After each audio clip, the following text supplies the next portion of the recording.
Hey guys, how you doing? This is Ryan on your next Blender tutorials. We continue in this awesome series of making a bowl of candy. Right, so thus far have we gotten, all right, with our candy. It's looking nice, but we're going to just wrap it up just by adding in sort of like a bit of roughness to the candy, and we're also going to add a bit of a bump mapping to it. This is just going to wrap up this ball of candy, and we'll see what it's going to look like. Okay, right, so first of all, let's add a bit of roughness to it. Now I could easily just go in and just plug a noise texture in there into our roughness node over here, and that will give the roughness, but we can do a little bit more than that because the candy is not necessarily rough all over, but we can sort of give it a bit of more variation to it, just to make it more realistic. All right, so the first thing that's very important here, right, so I'm going to add in my noise texture. All right, and yes, I can plug this factor straight in there, and you are very likely to see that roughness like straight away. All right,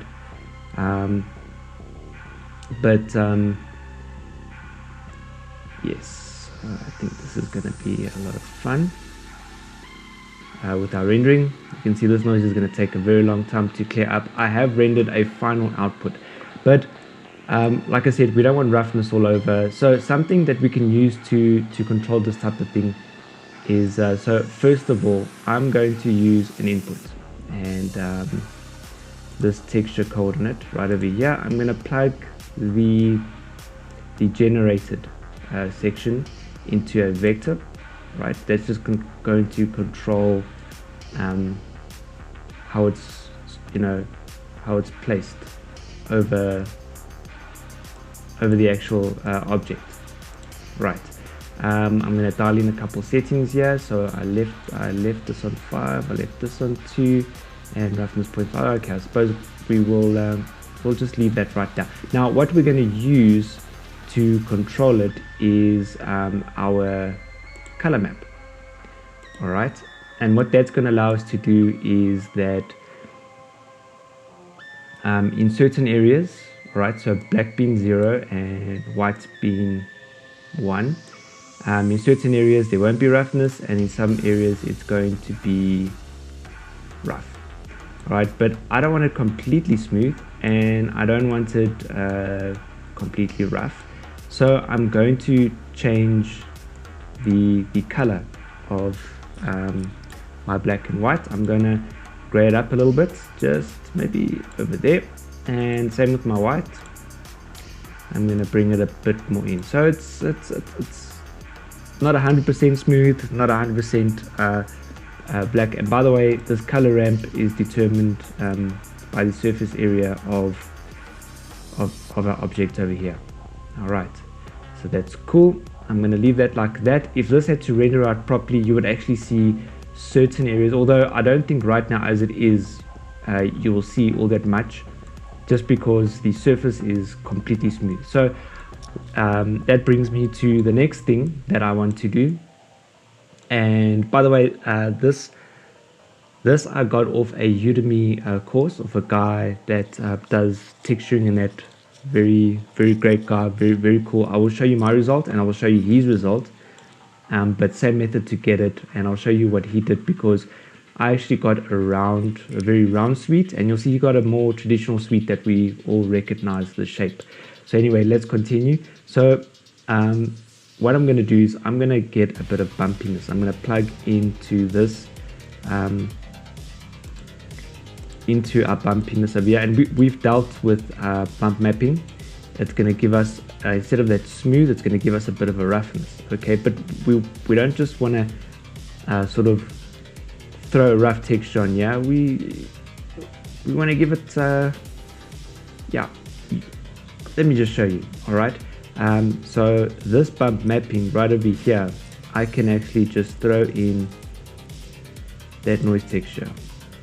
right in there, from the factor into my height, from my height into my normal. And so what it's taking is the noise, and it's actually going to generate noise on top of the surface. It's going to take the surface and generate random noise over there. All right, let me just quickly dial in. So I used 5,2.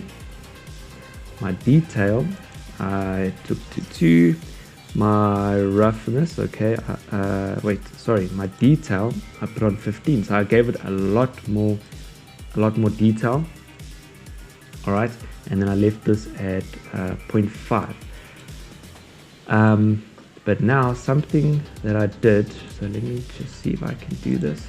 This should be pretty simple to do. Okay, maybe not today. All right, cool. And you can already see there, already over there, how you've got this noise. But what I want to do is I don't want to straight up noise. I want to almost like, so I want to scale the noise. All right, in other words, I want it to be not sort of the noise. If you can picture clouds, I don't want it to look like clouds, the noise, so that it's I'm not quite sure the best way to explain this, right? But instead, I want to stretch the noise to one sort of direction, and I'm gonna do that by using a node called mapping. All right, and the mapping is going to help us vector into vector. So I'm going to take this noise and I'm going to stretch it a bit. How am I going to do that? I'm going to do it here with the scale over here. And what I'm going to do is on the y-axis, I'm going to say 0,05. And what that's going to do is it's going to take the y and it's going to pull it in, so you got more of the x-axis to be sort of stretched in that direction, because I'm collapsing the y direction.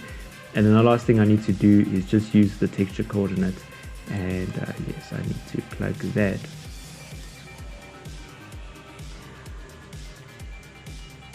right into there. Actually, wonder if we could just plug it into the scale. No, that's what's determining that. All right, so to the vector, and all of these together now will give you the result that I'm about to show you. Okay, so let's talk about my result quickly. All right, because it's a bit of a yeah, but no, but okay. So I rendered this out. All right, I rendered out at 512. So here we go. So first of all, the first result that I'm showing you here, all right, is the result that I got with my sweets. All right, it was not the desired result, but you can sort of get the picture. Can you see how the noise is stretched over the render? Also, I'm going to need to up in the samples, because you can see there's a lot of noise, so you don't really get too much of the detail of the sweets.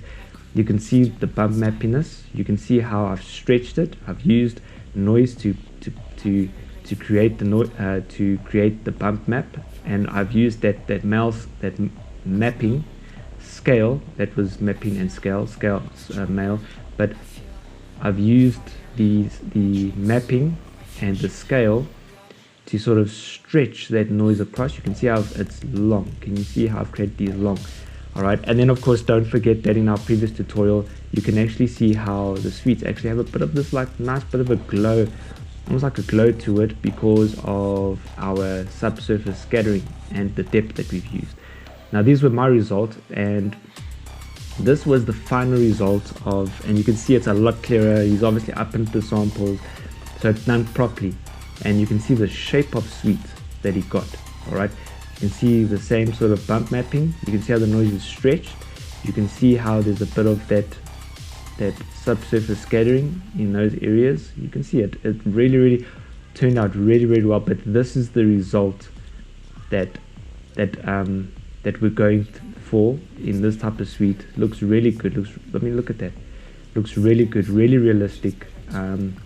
Mine, I would need to and you can see how his colors are a lot more stronger. So just by adjusting these colors over here, I can strengthen my colors, And by upping my samples, I want to see if I can get a much better, clearer render out with my samples. Alright guys, so in the next video we're moving on to a different object. I will post the final render of my suites, the beta, as my thumbnail. So guys, until the next video, we are doing something else. We're moving on to our next object that will be texturing. Alright guys, so see you then. Happy blending, I guess. Yes? It's all about humanity.